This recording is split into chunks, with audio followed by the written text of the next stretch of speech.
If you guys read the title, you remember this story. I've talked about it before. I posted a couple videos on this. This is an official update, and I think this is about as big as an update gets. Because they weren't going to put this child's identity out there. But the person who was responsible, which I called this out from the beginning, I called the race out, and I was right. I called the mother out, I was right. Even the narrative I spoke about, and I was right because I did my research and I was able to deduce from a lot of the things that I naturally know from my life experience and called this story out correctly. So let me give you guys not only an official update, but let me give you a disclaimer before we get too deep into this. Some viewers may find the following content offensive and controversial. The information in this video comes from multiple sources, including court records, official police charges, news web articles, and interviews. This video commentary also contains my personal opinions about the facts of this story. The point is to use this story as a cautionary tale in hopes of preventing tragedies like these to children going forward. Viewer discretion is advised. That is your official disclaimer. And for those who remember me talking about this, if you haven't seen it, I'm going to probably take a moment and I'm going to insert, do a little edit and insert my original video where I can show you guys that I call this out. First and foremost, this story is coming from cbsnews.com, so thank you for the article. I said that this child was black. I said that his mom was black, and I said that his mom should be arrested. And guess what has come into fruition? I'm usually not wrong. I'm not just speaking out the side of my neck. Speaking out the side of my neck. I'm usually speaking facts. And the mother of a 6-year-old who shot his first grade teacher and wanted to see her burn and die and wanted her to be set on fire, that same little badass little boy is a product of his badass mother. Shot his first grade teacher in Newport News, Virginia in January. The mother has been indicted on charges of felony child neglect and 1 count of recklessly leaving a firearm to endanger a child, a news release from the Office of Commonwealth's Attorney said on Monday. The child will not be criminally charged. It's kind of hard to charge a child criminally anyway. Deja Taylor, her son, that's Deja Taylor, that idiot on the left-hand side of the screen. Her name is Deja, D-E-J-A, Taylor, T-A-Y-L-O-R.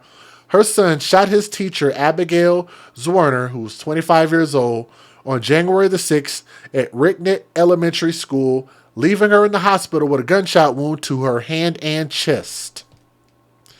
The gun was purchased by Taylor and was kept on top of a shelf in her bedroom closet. Let me say that again because this part is important. The gun was purchased by her, by the mom.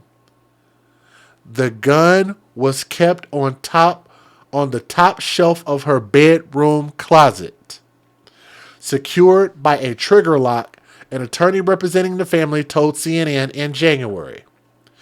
The child brought the gun to school in a backpack. So you would have to ask, how did he know where the gun was? How did he get the gun lock off of the gun? Know to pack the gun in the backpack and take it to go do harm to someone. That was his intention, because this was an intentional shooting. Go and check the documents. It was intentional. The indictment comes after a thorough investigation from the police and the Commonwealth Attorney Office, according to the news release. James Ellison, one of the attorneys for the family, said in a statement Tuesday that Taylor, who's 26 years old, the mother, has cooperated from the first day of the incident and intends to turn herself in by the end of the week.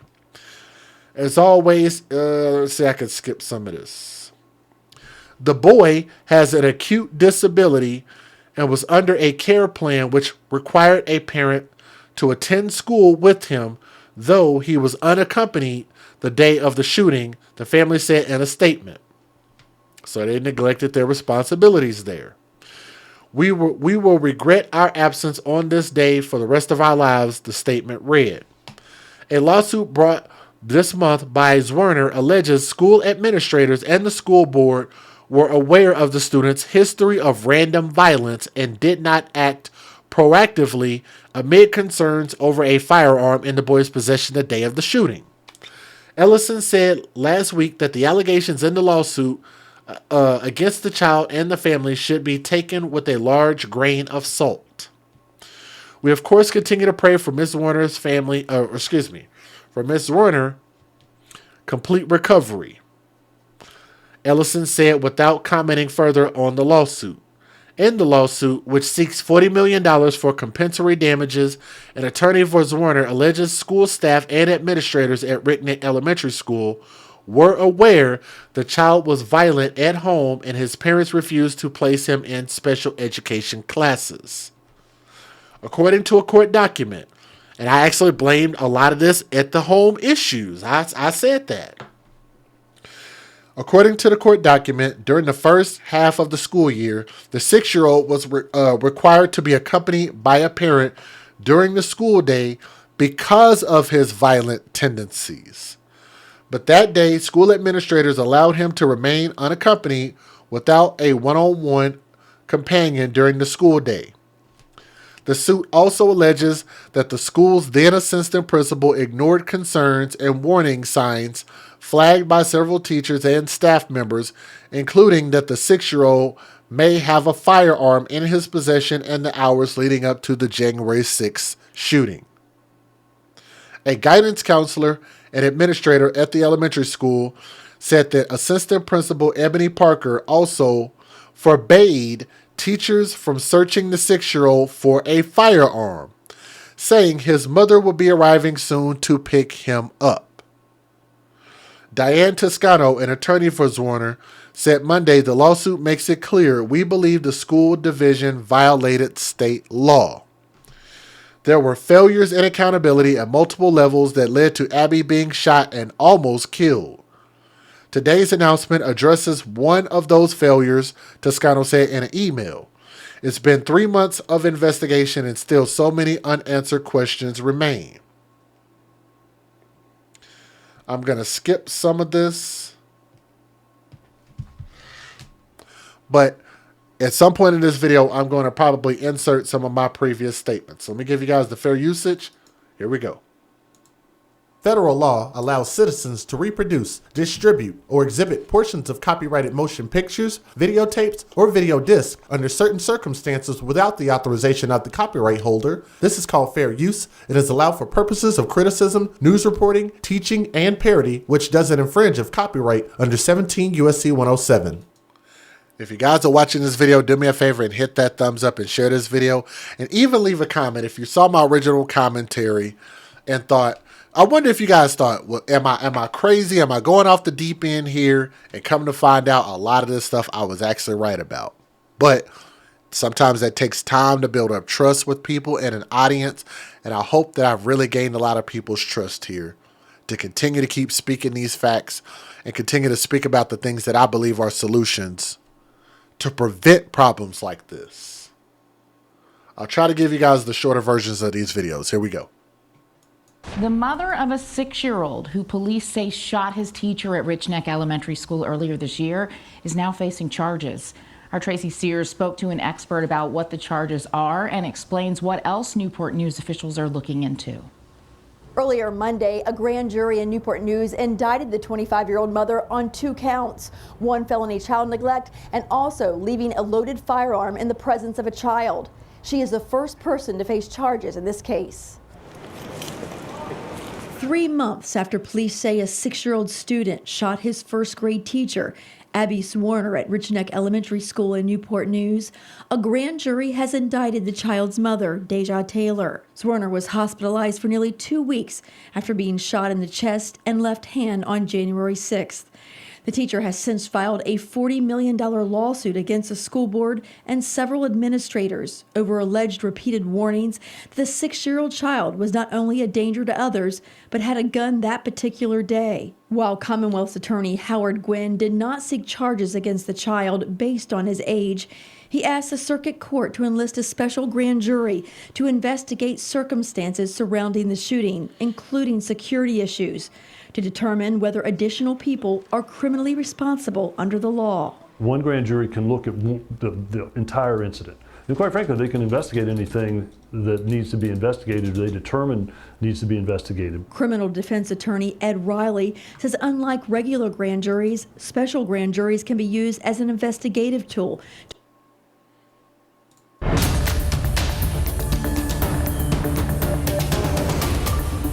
13 News Now at noon begins with breaking news. The mother of the 6-year-old who police say shot a Rich Neck Elementary School teacher appeared in court for the first time. Her attorney shedding new light on this case. Casey Baylor live in Newport News Now with the very latest. Casey, walk us through this. Bethany, Ashley, Deja Taylor's attorney, James Ellison, says he's hoping to come up with an agreement with prosecutors prior to a bench trial that's already scheduled. He also this morning detailed the stressors Taylor experienced leading up to the shooting at Rich Neck Elementary in January. We're looking forward to working, as I had said before, collaboratively with the Commonwealth Attorney's Office to see if we can resolve the charges. Deja Taylor made her first court appearance after a grand jury indicted her on a felony child neglect charge and a misdemeanor count of recklessly leaving a firearm that endangers a child. Taylor had no comment coming in and out of the Newport News courthouse. 6-year-old. I would never cooperate with NBC. But her attorney, James Ellison, did. And she had a very severe miscarriage. I guess it's ectopic pregnancy miscarriage. Ellison says that resulted in postpartum depression. He says it's a large factor in a number of events that led up to the January 6th shooting. Ellison says Taylor, the grandfather, and the boy's father would sit in class with the boy during the school year. But this man, her attorney, is trying to blame her negligence or deflect her negligence on postpartum depression. I'm just starting to hate that excuse more and more and more. The more I hear it, the excuses get dumber and dumber. And that is why you neglected your son. Postpartum depression still sounds like neglect. Still sounds like you should be charged, arrested, and do jail time. But that stopped after the school's Christmas break. The decision makers at Rich Neck Elementary decided it was okay for the child to attend classes without either the mom or the grandfather. And on occasion, the father. Ellison says he plans to subpoena a number of people from Rich Neck, and when it comes to an outcome, something that's fair, something that's just. I don't think jail's the right answer. Jail is the perfect answer.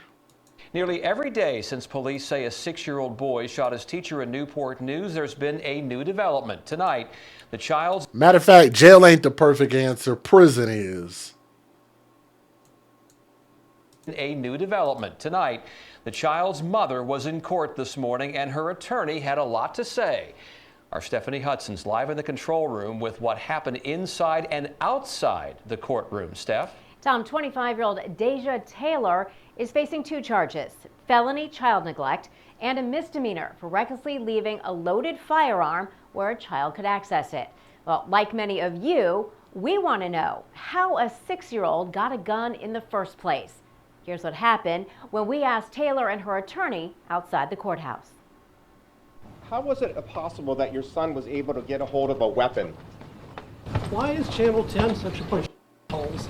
Deja Taylor didn't say a word as she left the courthouse, but her attorney, Jim Ellison, had plenty to say to 10 on your side. I say you're a big kid. Is that okay? More on his beef with us in a moment. First, he told media a recent medical problem is part of what led to the shooting of teacher Abby Zwerner. She has had a number of miscarriages, and she had a very... This fool said she had a number of miscarriages.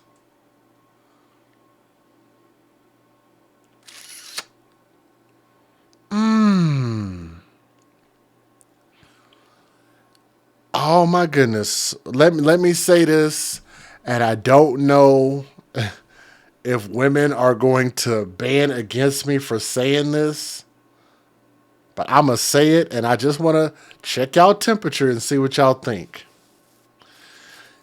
if you have had a number, as he said, a bunch of miscarriages,